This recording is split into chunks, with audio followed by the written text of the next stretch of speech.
I want to inspire you for something. Have you ever been hurt? Have you ever been hurt? Have you ever been messed over? Have you ever been confused, misused, and abused? I want to talk to you tonight. Has something ended, and when it ended, it messed you up? Have you been messed over by someone you've given yourself to? Sudden disappointment, sudden issues, sudden fear. I want to talk to all y'all tonight, and I'm not going to be on here long.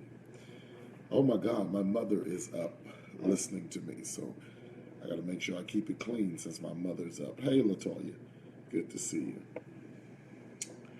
I don't know, I just have this thing about coming on late at night, and hopefully I'm going to say something to you that inspires you to take your life to the next level. So I want to make sure that you hear me tonight. Evening, evening, everybody. Evening, evening, evening, evening, evening, evening. Hello out there. Guys, if you have not watched the video from last night, we did a video from last night, and so many miracles happened as a result of that video last night. So many people logged on, and so many people tapped into what's going on. People are still watching the video right now. And that video was entitled, Make It Happen in My House. And we begin to position the people of God to intercede and pray for their families and pray for their homes and pray for their children. And so many testimonies came back from so many of you guys who have said, Apostle Spiller, Dr. Spiller, that time that we prayed, my child was protected, my child was preserved. And I was telling you guys that we need to be in a position of prayer and covering what we have given birth to. So I'm indeed excited about what God is saying. I'm excited about what God is doing, and I want to give you something tonight. I made this video entitled, Don't Cry Over What's Over. Now, I want you to hear this because one of the hardest things for us to do is transition when something has ended totally opposite from what we thought. Hear me tonight. We have to understand, I need you to hear me, and I want you to say this, I want you to write this, I want you to type this. Rejection is protection. I need you to hear me. My brother Sean Davis is on tonight. Make sure y'all follow my brother in the Lord, Pastor Sean E. Davis. That's him right there. Make sure y'all follow my brother in the Lord. I need you to write down, rejection is protection. I want you to write that in right now. Rejection is protection. Rejection, come on, come in agreement with me. Rejection is protection. I need y'all to come into agreement with me and write that in. Rejection is protection. Good, you're writing it in. Come on, help me, help me. I need you to understand that those who rejected you was God's way of protecting you. Those who rejected you was God's way of protecting you. Those who rejected you, I'm being repetitious on purpose. Those who rejected you was God's way of protecting you. There are many of you who are hearing me right now tonight, and you have dealt with some form of rejection. You've dealt with some form of rejection. Someone has rejected you. They felt they discovered you, and as a result of discovering you, they rejected you because they couldn't handle the real you. And I want to speak to you tonight. I want to speak to you tonight that many of you have dealt with rejection. Many of you have dealt with rejection, and you've dealt with it adversely in the wrong way. When someone does not receive you, you've got to understand that God has not made you to be received by everybody. And everybody can't handle the real you. Everybody cannot handle the real you. And so when they begin to discover who you are after they come out of the euphoria of what you are, see, many people like your talent, but they can't stand your traits. Many people like your talent, but they can't stand your traits. And many of your traits have come to the forefront, and your traits, listen, have trumped your talent. Your issues have trumped your talent. And then I need you to understand, and then as a result of being seen, what have people done? They rejected you. They rejected you because in truth, they could not handle the real you. In truth, they could not handle the you that came with the gift. I need 10 of y'all to get this. The most gifted people are the most jacked up people. Come on. Come on. The most gifted people are the most jacked up people. It seems like the more gifted you are, the more quirks you have. The more gifted you are, the more issues you have. You're gifted with a bad temper. You're gifted and you're emotional. You're gifted and you mean. You're gifted and you don't mind being in isolation. You're gifted and you're antisocial. Gifted people are screwed up. And I'm talking to 111 screwed up people tonight, that though you may be gifted, you got some things that make you a jacked up person. You have some jacked up issues in your personality. But I need you to hear me right now. Everybody can handle your talent. What they can't handle is the trait that you come with. And I have discovered that God hides the best you behind nastiness. God hides the best you behind quirks. God hides the best you behind issues. And those who are willing to discover you are going to dig past the walls that you placed up because of hurt, and the walls that you placed up because of pain, and the walls you placed up because of issues. They're going to dig past it, and they're going to see that you are a treasure worthy to be discovered. I need you to hear me. I want to speak over you all tonight. Y'all need to start sharing this videos. Come on, help me and start sharing. Help me and start sharing. You're hearing tonight, but there's somebody that's not on right now that needs to hear what I'm saying tonight. You are a treasure worthy to be discovered. Now, here is the problem. The problem comes when we like someone that doesn't like us the way we like them. The problem comes when we care for someone who doesn't care for us the way we care for them. That's where the problem comes. The problem is always in reciprocation. Many of you can we be very transparent? Many of you have given out of your deeper self. You've given your best you, only to find out that after you've given that, you've now been rejected. Come on, ladies. I need me about 50 ladies on here that says, I gave a joker the best of me. I gave him my booty, my body, and my mind. Y'all not hearing me.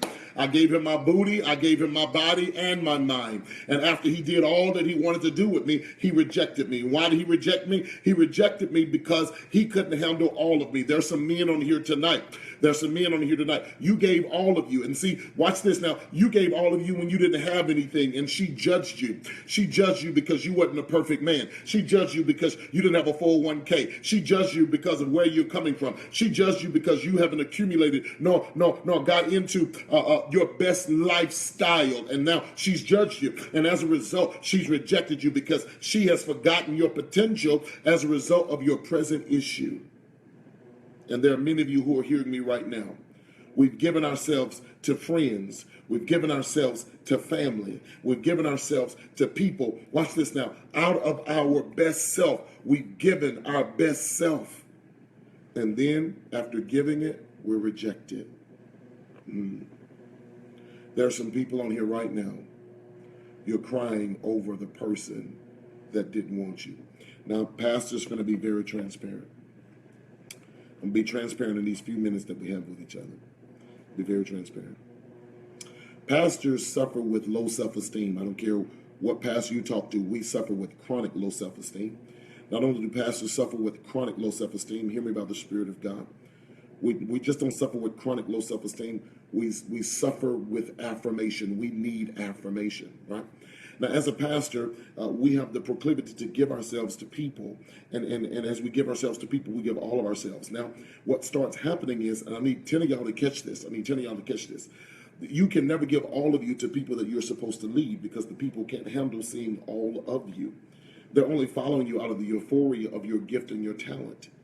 And so as a pastor, people would come to our church and fellowship with us and join with us. They would call me dad and father and all of these different intimate titles.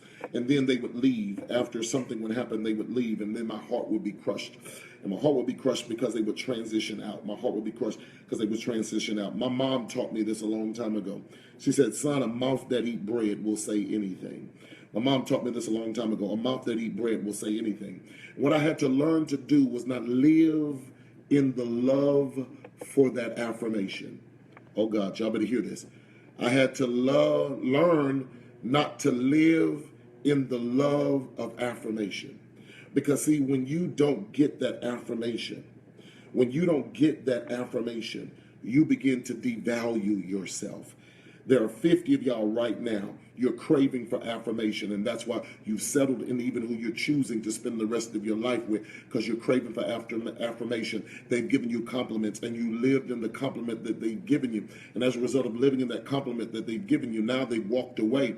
Now, when they walk away, what you've done is you've allowed your affirmation to walk away with them. You're now devaluing yourself because they're gone. You're now devaluing yourself because they walked away. No. Not tonight, not tonight, not tonight, not tonight, not tonight, not tonight.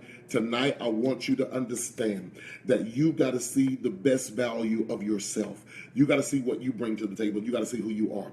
And here is the problem. A lot of you are lamenting over who left you. But if you really look at who it was that left you, they never brought anything to the table in the first place. Can we speak as friends? Can we speak as a mentor to a mentee? Can I speak as a spiritual leader to another spiritual leader? Can I speak to you? And can I tell you right now, that them leaving you was the best thing for you? Them leaving, I can talk out of that now. See, I'm past that. Them leaving you was the best thing for you. And the reason why is because when you go back and look, I wish I had me about 70 people on here that would tell the truth. When you look back at some of the people you gave your heart to, watch this now. Now that you're in your present, you want to slap yourself and say, what the hell was I thinking? What the hell was I doing? Can I ask y'all? Come on. I want you to say, that's me. That's me. If I'm talking to you, if you can testify that you look back on the person that you were in love with, you look back on the person that you gave your all to, you look back to the person that you almost died when they left you, and you look back and you said to yourself, what the hell was I thinking about? What the hell was I doing? Oh my God, I can't believe I was that crazy. I need y'all to say, that's me. I need to find out if there's anybody in here on this live broadcast tonight that can come back and say, I look back at who I was crazy over, and I know I must have been out of my mind. I don't know how in the hell that person got me to where it is. There's Roxanne. Roxanne that says, that's me. Tanisha says, that's me. I'm just checking to see who my crowd is, that you look back on somebody that you was in love with, and you realize how stupid you were. You realize how crazy you were. You realize that something was wrong with you, and you trying to figure out, how in the world did I put up with that fool all this time? How in the world did I deal with that person cheating on me and messing over me and bashing me and misusing me? How did I put up with somebody that told me they loved me only to cheat on me? How did I believe the lies and the deception? Can I tell you why you believed them? You believed them because you stopped valuing yourself. And now you can look back in wisdom and say, oh, I'm smarter now because I ain't never let nobody come in my life to do that. Many of y'all right now are in a position where God can't bring you the new thing because you're still holding over the old fool. God can't bring you the new king because you're still holding over the last joker. God can't bring you the new queen because you're still holding over the last person. I'm a pastor, and I'm talking to some pastors right now. And pastors, if y'all catch on this broadcast, God says, I can't even send you no new members. I can't send you no new partners because you're mad about the old partners that have left your church. I can't even send you new business. Come on, man. I can't even send you new business because you're still mad and hurt about the last business that got destroyed. God says, I can't bring a new thing in the presence while you're mad about the old thing. And there are 10 of y'all on here that just need to let that joker go. Don't cry no more. Let it go. Don't look back and say, look. And many of y'all, what's wrong with you right now? Let me tell you what's wrong with you right now. What's wrong with you right now is you can't believe you were that stupid. Yes, I said that. That's what's wrong with you. You can't even believe you were that stupid. That's what's really wrong. What's really wrong and why you can't get over it, why you can't get past it and why your heart won't open up for somebody else to come in? Because you can't believe you was that stupid behind the last one. But when you recognize that God brought that person in your life, watch this now, to show you what was wrong with you, not what was wrong with them. There was something wrong with you for why you chose them. But I'm here to tell you tonight that God told me to tell you, listen, don't you cry over that joker. Don't you get mad over that joker. You let that joker go. You stop crying over something that was the worst thing that ever happened in your life. You stop lamenting over something. I don't know how I'm gonna get on. I'm big now. Listen, girl, get your butt to the gym. Listen, brother, get your butt to. I'm big now. I lost myself in them. Come on, stop having that pity party, and please stop sending us the invitations. We don't want to come. We don't want to come to your pity party. This is year 2, and you still hurting. Come on, heal yourself. Get over that. Get through that. Come on out of that. Come on, God got somebody better for you. God got somebody stronger for you. God got somebody wiser for you. But God dares not bring that person into your environment, into your situation, while you still mad over your ex-husband, while you still mad about your ex-wife, while you still mad about your ex-girl. God ain't finna send you no treasure while you going through trash. God is not finna send you someone that's gonna wipe out all the misery that you've had when you still mad at the last joker that you got. I need you to catch this right now. Stop crying over what's over. It's over. Move on. Don't try to resurrect it. Don't try to go back and live in it. I was talking to a pastor, and this pastor lost his ministry, so to speak. He lost his ministry, and the people stopped following him, and all of this, that, and the other. And I was looking at him. I said, bro, you are anointed, man of God. You're anointed. You're anointed.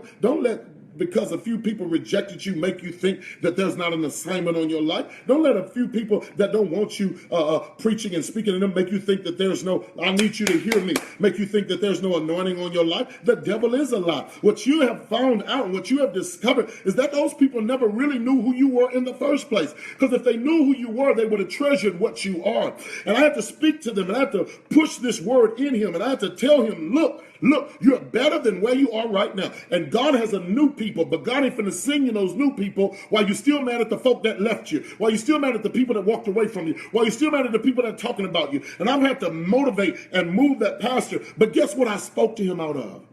I spoke to him out of my failure. I spoke to him out of my pain. I spoke to him out of my misery. I prophesy. Shanquilla Allen, if you're still on here, I prophesy. I prophesy to every woman and every man that have been rejected and been hurt. I need you to know this, that you were going through it, not for you, but God is calling you to be a Naomi. God is calling you to be a David. God is calling you to be a father. Now, I need you to catch this by the Spirit of God. We don't get saved to stay children. We get saved to become children who will turn into sons, who will ultimately become fathers. I need 10 of y'all to catch this by the Spirit of God. We get saved to become children who grow into sons who ultimately become fathers. And what do fathers do? Fathers cover. Y'all need to hear me by the Spirit of God. Hear me by the Spirit of God. Fathers cover. This is my last point and I'm done. What do fathers do? They cover. That's what they do. God allowed you to come into the kingdom as a child so that you can grow into sonship, so that one day you can be a father. And women, not a mother. I know that you want to make the term appropriate to the gender. Not true. God raised you to be fathers. Fathers cover. Fathers cover. This is why Adam was not born a baby. He was born a man. Adam was born a father. The first mantle that God gave to his creation was fatherhood. And there's a father in you. There's a coverer in you. Now you're going to understand why you went through all them crazy, jacked up, no good, thrown off people. Is because God was teaching you temperament. God was teaching you psychology. God was teaching you philosophy. God was teaching you right now that what you need to do so you can be wise for somebody else. Oh, can I prophesy? Can I prophesy to all you out there? God has said this is your season to cover. Tammy, all the way in Colorado. God told me to tell you this is your season to cover. God is telling me to tell you, you went through all loss. You went through all hurt. You went through all pain because you will cover somebody else. God is saying this is your season to be a consultant. This is your season to listen, to learn, to speak out of your truth. And God says what you're crying over is going to make you millions of dollars. What you're crying over is going to get you a date on Oprah. What you're crying over is going to get you a time on the Breakfast Club. What you're crying over is going to make your name great. What you're crying crying over is really what's going to make you famous. And while you're trying to hurt about what someone's done to you, God is trying to take your hurt and make your hurt a ministry so you can cover somebody else so they won't be the fool that you were in the last season. I need you to hear me by the Holy Ghost. God told me to tell you, Bishop Davis, you're called to cover. He says, listen, you weren't ready to cover like I wanted you to cover, so I had to let you go through loss. I had to let you go through some pain. I had to let you go through some hurt. I had to let you go through some rejection. And now I'm getting ready, Bishop Davis, to birth a new season on your life. I'm getting ready to birth a new mantle on your life. I'm getting ready to birth a new call on your life. But you, watch this now, will teach out of the pain that you didn't know why God gave you. There's 150 of y'all that need to listen to me right now. And God told me to tell you, Jay right now, Jay Jenkins, you're going to minister out of your pain. Stephanie, you're going to minister out of your pain. Pamela, you're going to minister out of your pain. Melissa, Keisha, Angie, you're going to minister out of your pain. Robin, you're going to minister out of your pain. God is saying, but if I can ever get you to drop those tears, if I can get you to drop those tears, I'll give you a ministry that's meaningful. And when I give you that ministry that's meaningful, people will seek you out. People will come to you. Your significance is in your issue. And you're crying over what somebody did to you. You're crying because they don't want you. To hell with them. To hell with everybody who's been sent by the devil to make you feel less than. You are not weak. You are not stupid. You are not dumb. You are not gullible. You are not sorry. You are not weak. You are not pathetic. You are not a loser. I prophesy that you're a winner. I prophesy that they had to reject you because in your rejection came God's acceptance. You're the recognition of God's acceptance. Don't you dare cry over people that don't want you now. They don't want you now because you're not assigned to them now. Now, you've been assigned. There are 150 of you that are hearing my voice right now. There are 150 of you. 150 of you are hearing my voice right now. And I want to tell you right now, when you can accept that the people who left you and reject you never knew you, then you will grow out of that experience. When you can understand that they were never sent to be with you forever, they were sent to give you wisdom. And then you use that wisdom to be a blessing to somebody else. You're welcome, Tammy. I love you with the love of the Lord. You got to understand that you ain't going through all that, everybody, for people to love you. As a matter of fact, how many of y'all going to say that's me when I say this? You have found more enemies than friends. You have found more enemies than partners. You have found more enemies than people who are praying for you. You have discovered more. Come on, y'all talk to me. You have found your enemy right in the place of friendship. You have found your enemies right in your family. And God is saying, I had to uncover it so that you could grow up. I had to uncover it so you could see them. I had to uncover it. What happens when you find out the man was only with you to get you pregnant? And that was his only assignment, to give birth to your babies. What happens?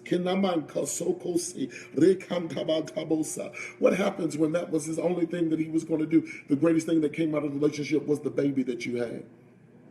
And now you don't reject the baby. Oh, y'all gotta hear me.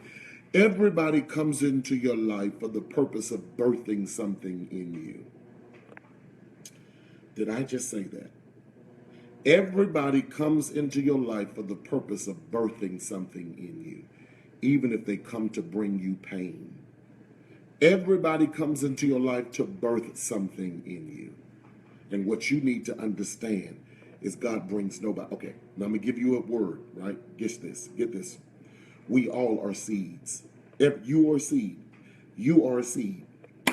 You are a seed. And what is inside of seed? Life.